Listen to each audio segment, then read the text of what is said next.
The New York Innovation Summit was in full swing, golden uplighting washing over the marble walls of the Grand Hudson Ballroom as the city's top tech moguls mingled with champagne and ambition. I stood by the edge of the terrace doors, half listening to the buzz of conversation while watching my brother, Nathan Carter, hold center stage. "This acquisition will set a new standard," he declared confidently, raising his glass. "Once Carter Digital finalizes the buyout of Stratus Logic, we'll lead the cloud infrastructure market for the next decade." I took a sip of club soda, amused. Nathan's team had barely touched the due diligence, and in less than 12 hours the entire deal would collapse, courtesy of a critical clause he never knew existed. "Lena," my mother's voice snapped, sharp as ever, "don't slouch by the exit, you're not the help." I stepped forward, knowing what was next. These events followed a reliable formula. Praise for Nathan, polite smiles for everyone else, and veiled jabs aimed squarely at me. "Nathan was just walking us through the Stratus acquisition," Mom said, beaming with pride. 35 years old and already CTO. We always knew he'd make something of himself. "Unlike some," my father added dryly, eyes flicking toward me. At 62, Martin Carter still dressed like the face of the company, though the tightness around his jaw betrayed the pressure. Carter Digital's stock had slipped 12% in the last quarter. Not that he'd admit it. "Lena's still running that, what is it, freelance consulting?" Nathan chimed in, smirking. "Vertex Solutions," I replied calmly. "We specialize in corporate network security and digital infrastructure." "Oh, right," he scoffed. "Still tinkering with code in that co-working space?" If he only knew the co-working space was actually 5 private floors in Manhattan Tower under my LLC, or that 3 of his lead developers had quietly joined me in the past year. But I stayed silent, just like I had for the past 3 years. "I just don't get why you walked away from Carter Digital," Mom sighed. "You were on the fast track. VP in 5 years, easy." I smiled to myself, thinking of the files waiting on my desk. Documents that would reveal who really owned a majority stake in Stratus Logic. "Anyway," Dad interrupted, "Nathan's deal is going to change everything." "The contracts are being signed at 9 a.m. sharp," Nathan added, smug and confident. If only they knew the name on the final page was mine. "Every major outlet will be covering it," Nathan had boasted earlier. I glanced at my watch, a simple leather strap design I'd intentionally chosen to blend in. Understated, unassuming. Not that I needed flash to prove anything. I could have bought out half the room without denting my accounts. "I should actually head out," I said casually. Nathan raised an eyebrow. "Finally signed a real client?" "Something like that," I replied, keeping my tone even. "Well, don't let us distract you from your little project," he laughed, lifting his whiskey. "Some of us have billion-dollar deals to close tomorrow." As I turned to leave, I caught my mother's theatrical whisper. "She just runs some startup. Honestly, it's embarrassing." I made my way toward the exit, offering polite nods to executives who had no clue the woman they were brushing past was the elusive CEO their companies had been chasing for months. Lena Collins, the name I operated under in the tech world. Outside, my driver opened the door of a modest black sedan. Not the Range Rover I usually used, too flashy. This car fit the narrative I let my family believe, struggling founder, barely scraping by. "Home, Miss Collins?" Thomas asked. "No," I said, sliding in. "The office first. I need to finalize a few things for tomorrow." A notification blinked across my phone. "Marcus, my C.O. All systems go. Carter board is still in the dark. Let's make history." I smiled, adrenaline and vindication rising in my chest. 3 years. That's how long I'd spent quietly building Vertex Solutions behind layers of shell companies, obscuring my identity. While Nathan and my parents dismissed me as some naive dropout, I was assembling one of the most advanced cybersecurity empires in the world. Another ping. Family group chat. "Don't forget to tune in tomorrow morning. Nathan's big moment. Carter Digital plus Stratus merger. 9 a.m. Live coverage." The Stratus merger. I leaned my head back, remembering that final board meeting before I left Carter Digital. "Your projections are alarmist," Nathan had said. "You're just bitter about your career," my father had added. Let your brother handle the big decisions. So I had. I walked away and started from scratch, with vision, with grit, with nothing handed to me. And tomorrow morning, while the world watched Carter Digital announce a merger, they'd unknowingly be handing control to Vertex Solutions. And to me. Not a merger, a takeover. The company they believed was worth $4 billion 0 cents was, in reality, worth less than half that, and only if you were being generous. My team had uncovered catastrophic security flaws buried deep within Stratus Logic's infrastructure, vulnerabilities that Carter Digital's due diligence team had completely overlooked. At my real office, not the shared co-working space I let my family think I used, I sat in the corner suite that took up the entire top floor of Vertex Tower, staring out at the Manhattan skyline. This wasn't some garage operation. This was an empire, built from scratch, built in silence. Miss Collins, Sarah, my assistant, appeared at the door, a sleek folder in hand. The final reports are ready for tomorrow's reveal. I took it and reviewed the contents. One last pass. The security audit that exposed Stratus's gaping weaknesses. The real valuation showing Carter Digital was paying nearly double its worth. And, most satisfying of all, the data proving Nathan's visionary strategy was built on crumbling foundations. Has the press release been cued? Ready to go live the moment you give the word, Sarah replied. Then more quietly, are you sure you want to go through with it? They are your family. I stood and walked toward the window, staring down at the city where I'd forged my future, alone, without their support, approval, or recognition. They stopped being my family the moment I stopped being useful to them. Sarah hesitated. Your brother's going to be publicly humiliated. Yes, I said, flatly, but maybe that's what it takes for them to understand. Success doesn't always wear the suit they expect. My phone buzzed. A final text from Marcus. Board's locked in for 9 a.m. They have no clue what's coming. I opened my laptop, pulling up the statement I'd deliver tomorrow. The words that would introduce me to the world. Not as Lena Carter, the disappointment, but as Lena Collins, the CEO and majority stakeholder in the company that had just outmaneuvered them. Stock tickers ran across my screen. Carter Digital was teetering on desperation, counting on this merger to mask years of mismanagement and tech stagnation, but instead of a rescue, they were walking into a trap. The next morning, across the street, Carter Digital's boardroom buzzed with excitement. Camera crews flanked the long glass table. My father had already made 3 grand speeches about legacy. My brother was basking in pre-signing interviews. And I watched it all, suited in charcoal Armani, standing like a storm on the horizon. They're all in place, Marcus said from behind me. I nodded. Then let's begin. And if you've ever been underestimated by the very people who should have believed in you, hit that subscribe button. You won't want to miss what happens when Lena finally steps into the spotlight. I smiled slightly, adjusting my cuffs as I caught sight of Stratus Logic's CEO fidgeting in his seat. He knew exactly what was coming. Of course he did. We'd briefed Stratus's board weeks ago about their exposed systems, flaws that could crumble their entire operation if made public.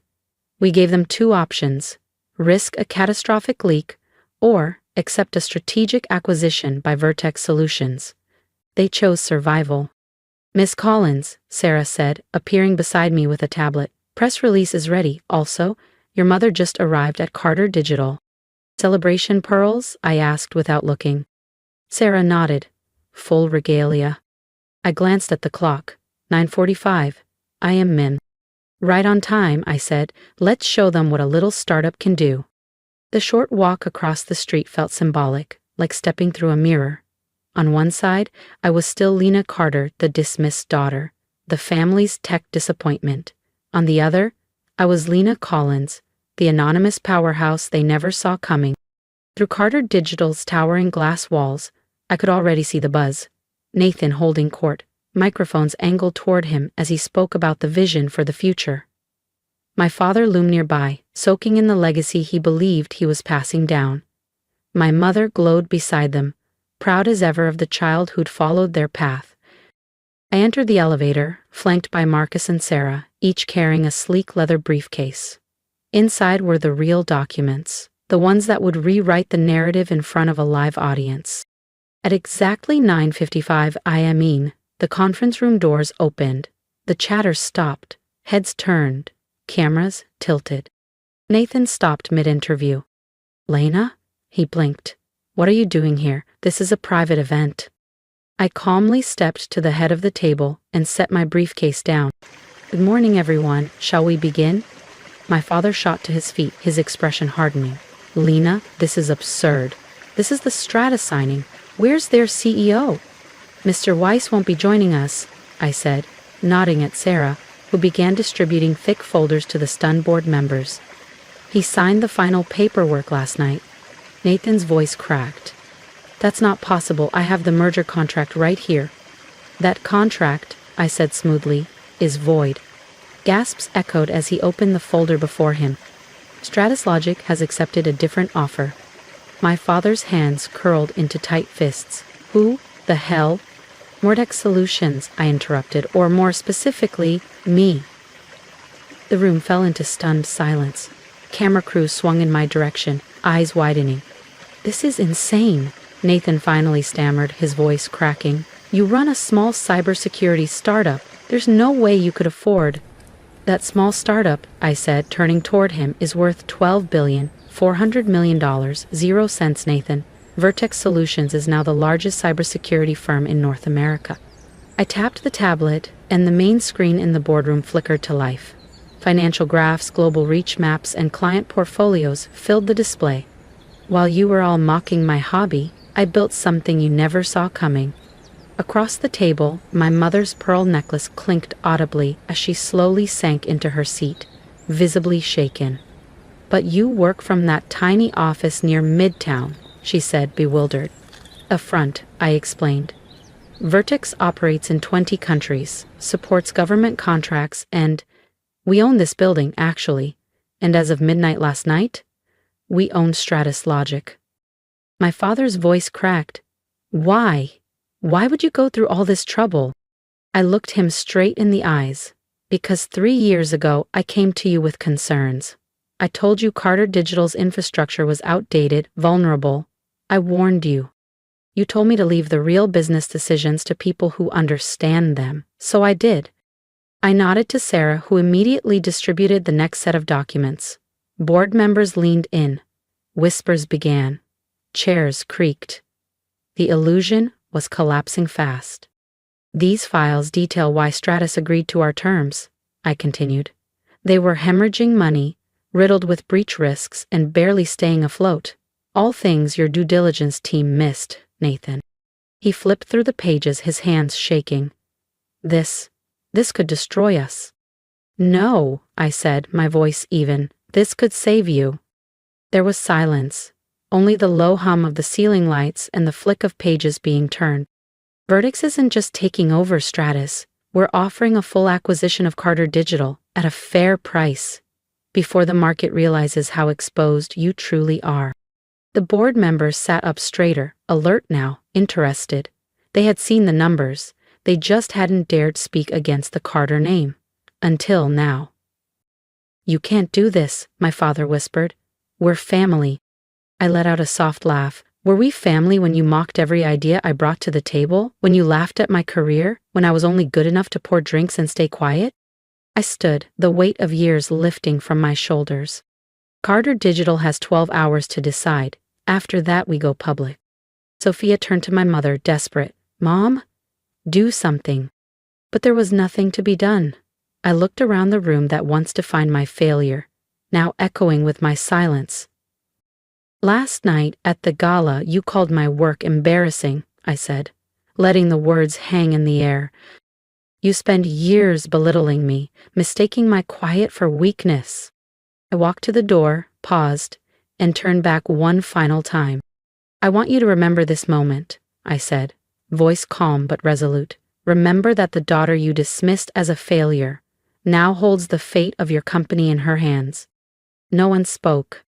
The next hour blurred into a flurry of signatures, paperwork, and stunned silence. Executives mumbled legal verifications while board members glanced between one another, avoiding eye contact. Nathan was escorted out of the boardroom, his polished facade finally cracking as the weight of his downfall sank in. His hands trembled as he cleared out his office. My father? He couldn't look me in the eye as he handed over his Carter Digital Access badge, once a symbol of legacy, now a relic of a dynasty that refused to evolve. On the conference table, my mother's iconic celebration pearls lay abandoned, forgotten in the chaos. That evening, I stood alone in my real office, Vertex Tower, floor 62, watching the city lights flicker as the sun melted behind the skyline. Marcus appeared beside me, holding a glass of Dom Perignon, the same vintage my family had toasted with the night before, while mocking the very career that had just acquired them. Was it worth it? He asked softly. I thought of the years of side comments, the pitying smiles, the job offers to come back and learn from the best. I thought about my team, my clients, the security innovations that had redefined digital protection across 20 nations. It was never about revenge, I said quietly. It was about building something real. Showing the world, and maybe even myself, that success doesn't have to come from legacy or approval. The year that followed brought changes no one in my family could have foreseen. Carter Digital, under Vertex leadership, was reborn into a forward-thinking tech firm. Nathan eventually landed a mid-tier role at a consulting firm, one that didn't carry his name. My parents? They quietly stopped throwing their legendary galas. No more slideshows, no more name-dropping. As for me, I kept going, not to prove them wrong anymore, but because I'd found something they never understood. True success isn't loud. It's not about legacy. It's about creating something that outlives you. And now, when people ask how I did it, I tell them the truth. Sometimes, the most powerful revenge is becoming so successful that by the time they notice, it's already far too late to matter. For years, I was the one they laughed at, the one they brushed aside, the one they assumed would never be more than a footnote in someone else's success story. But I've learned that silence isn't weakness.